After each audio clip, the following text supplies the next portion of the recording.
ನಮಸ್ಕಾರ ಸ್ನೇಹಿತರೆ, welcome back to my YouTube channel. ಬನ್ನಿ ಇವತ್ತಿನ ರಾಮಚಾರಿ ಹೇಗೆ ಯಜಮಾನ ಸಂಚಿಕೆಯಲ್ಲಿ ಏನೇನಾಗುತ್ತೆ ಅಂತ ನೋಡ್ಕೊಂಬರೋಣ. ಅದಕ್ಕೂ ಮುಂಚೆ ಯಾರು ನನ್ನ ಚಾನಲ್ನ ಹೊಸದಾಗಿ ನೋಡ್ತಾ ಇದ್ದೀರಾ ಪ್ಲೀಸ್ ಸಬ್ಸ್ಕ್ರೈಬ್ ಮಾಡಿ ಸಪೋರ್ಟ್ ಮಾಡಿ. ಹಿಂದಿನ ಸಂಚಿಕೆಯಲ್ಲಿ ರಾಘು ತಾತನ ಕೇಳ್ತಿರ್ತಾನೆ, ನೀವು ಏನೋ ಮುಚ್ಚಿಡ್ತಾ ಇದ್ದೀರಾ ನನ್ನಿಂದ, ಅದನ್ನ ನಾನು ನೋಡಿ ಹೇಳಿ ಅಂತ ಹೇಳ್ತಾನೆ.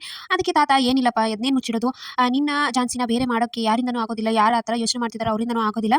ನಿಮ್ಮ ಇದಕ್ಕೆ ನನ್ನ ಇದು ಇರೋದಿಲ್ಲ, ಸಹಕಾರ ಇರೋದಿಲ್ಲ, ಆದರೆ ನನ್ನ ಆಶೀರ್ವಾದ ನಿಮ್ಮ ಜೊತೆ ಯಾವಾಗಲೂ ಇರುತ್ತೆ ಅಂತ ಹೇಳಿದ ತಕ್ಷಣ ರಾಘುಗೆ ಇನ್ನೂ ಡೌಟ್ ಬರುತ್ತೆ. ಹಾಗಿದ್ರೆ ಏನೋ ನೀವು ಇದನ್ನು ಮಾಡ್ತಾ ಇದ್ದೀರಾ ಅಂತ ರಾಘು ಕೇಳ್ತಾನೆ. ಅದನ್ನೆಲ್ಲ ಯೋಚನೆ ಬಿಟ್ಟು ಮೊದಲು ಝಾನ್ಸಿನ ಯಾವ ರೀತಿ ಹೊಲಿಸ್ಕೊಳ್ಳೋದು ಅಂತ ಯೋಚನೆ ಮಾಡು ಅಂತ ಹೇಳಿ ಹೊರಡ್ತಾನೆ ತಾತ. ಇತ್ತ ಚಾರು ಹಾಗೆ ರಾಮಚಾರಿ ಮುರಾರಿ ಕೂತಿರ್ತಾರೆ. ಚಾರು ಲ್ಯಾಪ್ಟಾಪ್ ತಗೊಂಡ್ಬರ್ತಾಳೆ. ಇದನ್ನ ಏನು ತಂದ್ರಿ ಅಂತ ರಾಮಚಾರಿ ಕೇಳ್ತಾನೆ. ಇದರಲ್ಲಿ ನಮ್ಮ ಸೀಮಂತದ್ದು ವಿಡಿಯೋಗಳಿದೆ, ಇದನ್ನ ಝಾನ್ಸಿಗೆ ಕಳಿಸಿದ್ರೆ ಅವಳಿಗೆ ಅರ್ಥ ಆಗುತ್ತಲ್ಲ, ನನಗೆ ರಾಘುಗೆ ಏನೋ ಸಂಬಂಧ ಇದೆ ಅಂತ ಚಾರು ಹೇಳ್ತಾಳೆ. ಹೌದು ಮೇಡಮ್, ಒಂದು ಡೌಟ್ ಹುಟ್ಟಿದ್ರೆ ಸಾಕು ಅವಳು ಅವ್ನ ಬಗ್ಗೆ ತಿಳ್ಕೊಳ್ಳೋಕೆ ಇದನ್ನ ಮಾಡ್ತಾಳೆ, ಇದನ್ನ ನಾವು ಕಳಿಸಬೇಕು ಅಂತ ಯೋಚನೆ ಮಾಡ್ತಿರ್ತಾರೆ. ಇತ್ತ ತರುಣ್, ರಾಯ್ ಹಾಗೆ ರಾಘು 3 ಜನ ನಿಂತಿರ್ತಾರೆ. ನಿಮ್ಮಿಬ್ಬರು ಒಂದು ಮಾಡೋ ಸಲುವಾಗಿ ನಾನು ಝಾನ್ಸಿ ಮೇಡಮ್ ಬರಕ್ಕೆ ಹೇಳ್ತೀನಿ ಅಂತ ಹೇಳ್ತಾನೆ ರಾಯ್. ಹೌದಾ, ಯಾಕೆ ಅಂತ ಕೇಳ್ತಾನೆ. ಆ ಕಡೆಯಿಂದ ಝಾನ್ಸಿ ಮೇಡಮ್ ಬರ್ತಿರ್ತಾರೆ, ಈ ಕಡೆಯಿಂದ ಒಂದು ಕಾರ್ ಬರ್ತಿರುತ್ತೆ. ಸೊ ಇಬ್ರು ಬರ್ತಾ ಬರ್ತಾ ಹತ್ರ ಆಗಿ ಝಾನ್ಸಿ ಮೇಡಮ್ಗೆ ಆ ಕಾರು ಡಿಕ್ಕಿ ಹೊಡೆಯುತ್ತೆ. ಆವಾಗ ಹಳೆದೆಲ್ಲ ವಾಪಸ್ ಮತ್ತೆ ಬರುತ್ತೆ, ಹಳೆದೆಲ್ಲ ಆಕ್ಸಿಡೆಂಟ್ ಇಂದಾನೆ ಹೋಗಿದೆ ಅಲ್ವಾ, ಮತ್ತೆ ಬರುತ್ತೆ ಅಂತ ರಾಯ್ ಹೇಳ್ತಾನೆ. ಅದಕ್ಕೆ ರಾಘುಗೆ ಹಾಗೆ ತರಗೆ ಫುಲ್ ಶಾಕ್ ಆಗ್ತದೆ. ಏನು ಮಾಡ್ತಿದ್ಯಾ, ಮೊದಲು ಕಾಲ್ ಮಾಡು, ಅವನಿಗೆ ಕಾಲ್ ಮಾಡು ಅಂತ ಟೆನ್ಷನ್ ಇಂದ ಹೇಳ್ತಾನೆ ರಾಘು. ಈತ ತುಳಸಿ ರಾಘು ಹಾಗೆ ಝಾನ್ಸಿ ಮದುವೆ ಆಗಿರೋ ಫೋಟೋಸ್ನೆಲ್ಲ ಒಲೆ ಮೇಲಿಟ್ಟು ಸುಡ್ತಿರ್ತಾಳೆ. ಅವ್ನ ನೆನಪು ಅವಳಿಗೆ ಯಾವುದು ಇರಬಾರ್ದು, ಒಬ್ರು ಮೀಟ್ ಆಗಲೇಬಾರ್ದು ಅವರು ಅಂತ ಅವಳು ಯೋಚನೆ ಮಾಡ್ತಿರ್ತಾಳೆ. ಆದರೆ ಈತ ರಾಘು ಸಡನ್ ಆಗಿ ಝಾನ್ಸಿನ ಕಾಪಾಡಬೇಕು ಅಂತ ಅಲ್ಲಿಂದ ಓಡ್ತಾನೆ.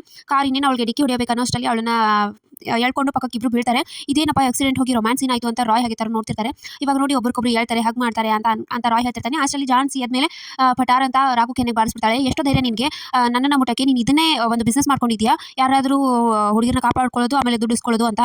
ಲಾಸ್ಟ್ ಟೈಮು ಹೀಗೆ ಆಗಿ ನಿಮಗೆ ಪ್ಲಾನ್ ಫ್ಲಾಪ್ ಆಗಿ ಆಕ್ಸಿಡೆಂಟ್ ಆಯ್ತಾ ಅಂತ ಝಾನ್ಸಿ ಜೋರಾಗಿ ಬೈದು ಹೋಗ್ಬಿಡ್ತಾಳೆ. ಆಮೇಲೆ ಈ ತರ ರಾಘು ಕೂಡ ರಾಯ್ಗೆ ಬಂದು ಸಡನ್ ಆಗಿ ಬಾರಿಸ್ಬಿಡ್ತಾನೆ. ಇನ್ನೊಂದ್ಸರಿ ಈ ತರ ಯೋಚನೆ ಮಾಡಿದ್ರೆ ನೀವು ಬಿಡಲ್ಲ ನಿನ್ನ ಅಂತ ಬೈದ್ಬಿಡ್ತಾನೆ. ಈ ತರ ರಾಮಚಾರಿ ಹಾಗೆ ಚಾರು ಅದನ್ನ ಅವ್ರದ್ದು ಸೀಮಂತದ ವಿಡಿಯೋನ ಒಂದು ಪೆನ್ ಡ್ರೈವ್ ಅಲ್ಲಿ ಹಾಕಿ ಇದನ್ನ ಕೊರಿಯರ್ ಮಾಡಬೇಕು ಅಂತ ಯೋಚನೆ ಮಾಡ್ತಿರ್ತಾರೆ. ಅದಕ್ಕೆ ಮುರಾರಿ ಹೇಳ್ತಾನೆ, ಅವಳಿಗೆ ಗೊತ್ತಾಗಬಾರ್ದು ಅನ್ಕೊಂಡವರು ಅದನ್ನ ಕೊಡ್ತಾ ಇದ್ರೆ ಏನ್ ಮಾಡ್ತೀಯಾ ಅಂತ ಮುರಾರಿ ಕೇಳ್ತಾನೆ. ಅದಕ್ಕೆ ನಾನು ಒಂದು ಸರಿಯಾದ ಪ್ಲಾನ್ ಮಾಡಿದ್ದೀನಿ, ಯಾರು ಅದನ್ನ ಇಸ್ಕೋಬೇಕು ಅವರು ವೆರಿಫಿಕೇಶನ್ ಮಾಡಿ ಅವ್ರು ಝಾನ್ಸಿ ಆದ್ಮೇಲೆ ಕೊಡ್ತಾರೆ, ಹಾಗೆ ಅವ್ರು ಕೊಟ್ಟ ಮೇಲೆ ನಮಗೂ ಇದು ಬರುತ್ತೆ, ಹಾಗೆ ಅದ್ರ ಜೊತೆ ಒಂದು ಲೆಟರ್ ಬರದೆ ಕಳಿಸು ರಾಮಚಾರಿ ಅಂತ ಚಾರು ಹೇಳ್ತಾಳೆ. ಅದನ್ನ ನೋಡಿ ಅವಳಿಗೆ ಅದನ್ನ ನೋಡಬೇಕು ಅನ್ನೋ ಒಂದು ಕ್ಯೂರಿಯಾಸಿಟಿ ಹುಟ್ಟಬೇಕು ಅಂತ ಹೇಳ್ತಾಳೆ. ಅದಕ್ಕೆ ರಾಮಚಾರಿ ಒಂದು ಲೆಟರ್ ಬರೆದು ಇದನ್ನ ಕೊರಿಯರ್ ಮಾಡ್ತೀನಿ ಅಂತ ಹೇಳ್ತಾನೆ. ಆಮೇಲೆ ಈತ ರಾಘು ರಾಯ್ ಹೇಳ್ತಾನೆ, ನೀನು ಇನ್ನೊಂದ್ಸರಿ ಈ ತರ ಆಟ ಆಡ್ಬೇಡ ಅಂತ ಎಲ್ಲ ಬೈತಾನೆ. ಅದಕ್ಕೆ ನೀವು ಅದನ್ನೇ ನೀ ಗಂಡ ಅಂತ ಹೇಳೋ ಪ್ರಯತ್ನ ಬಿಟ್ಬಿಡಿ, ಇವಾಗ ಹೊಸದಾಗಿ ನೀವು ಹೊಸ ಎಂಟ್ರಿ ಕೊಡಿ, ಹೊಸದಾಗಿ ಅವಳನ್ನ ಹೊಲಿಸ್ಕೋ ಇದು ಮಾಡಿ ಅಂತ ರಾಯ್ ಹೇಳಿದ ತಕ್ಷಣ ಸರಿ ಇದು ಒಂದು ಐಡಿಯಾ ಚೆನ್ನಾಗಿದೆ, ಅದನ್ನೇ ಟ್ರೈ ಮಾಡ್ತೀನಿ ಇನ್ಮೇಲೆ ನಾನು ಅಂತ ರಾಘು ಹೇಳ್ತಾನೆ. ಆಮೇಲೆ ಈತ ಝಾನ್ಸಿಗೆ ಅನಿಕಾ ಮೀಟ್ ಆಗ್ತಾಳೆ ಸಡನ್ ಆಗಿ. ಅನಿಕಾ ನೀನು ಸ್ವಲ್ಪ ಇವ್ರ ಮಗಳಲ್ವಾ ಅಂತ ಎಲ್ಲ ಕೇಳ್ತಾಳೆ. ಅದಕ್ಕೆ ನೀನು ವೀಲ್ ಚೇರ್ ಮೇಲೆ ನೋಡಿದ್ದೆ, ಈತ ಸರಿ ಹೋಗ್ಬಿಟ್ಟಿದೆ, ಚೆನ್ನಾಗಿದೆಯಾ ಅಂತ ಎಲ್ಲ ಮಾತಾಡ್ತಾರೆ. ಹೌದು ಎಲ್ಲ ಚೆನ್ನಾಗಿದೆ, ಒಂದು ಹುಡುಗನಿಂದ ಈ ತರ ಎಲ್ಲ ಆಯ್ತು ಅಂತ ಎಲ್ಲ ಹೇಳ್ತಾಳೆ. ಸರಿ ಆಯ್ತು ಅಂತ ಹೇಳ್ತಾಳೆ. ಝಾನ್ಸಿನ ಆ ತರ ನೋಡಿ ಅನಿಕಾಗೆ ಇನ್ನೂ ಫುಲ್ ಖುಷಿ ಆಗುತ್ತೆ. ಆಮೇಲೆ ರಾಘು ಫುಲ್ ಖುಷಿಯಿಂದ ಮನೆಗೆ ಬಂದು ದೊಡ್ಡಮ್ಮ ಕಾಫಿ ಮಾಡ್ಕೊಡು ಅದನ್ನ ಮಾಡುವಂತ ಹೇಳಿದ ತಕ್ಷಣ ಮನೆಯವರಿಗೆಲ್ಲ ಫುಲ್ ವಿಚಿತ್ರವಾಗಿ ರಾಘುನ ನೋಡಕ್ಕೆ ಸ್ಟಾರ್ಟ್ ಮಾಡಿರ್ತಾರೆ. ಸೊ ಇಷ್ಟಿತ್ತು ಇವತ್ತಿನ ಸಂಚಿಕೆ. ಸೊ ವಿಡಿಯೋ ಇಷ್ಟ ಆಯ್ತು ಲೈಕ್ ಮಾಡೋದನ್ನ ಮರಿಬೇಡಿ.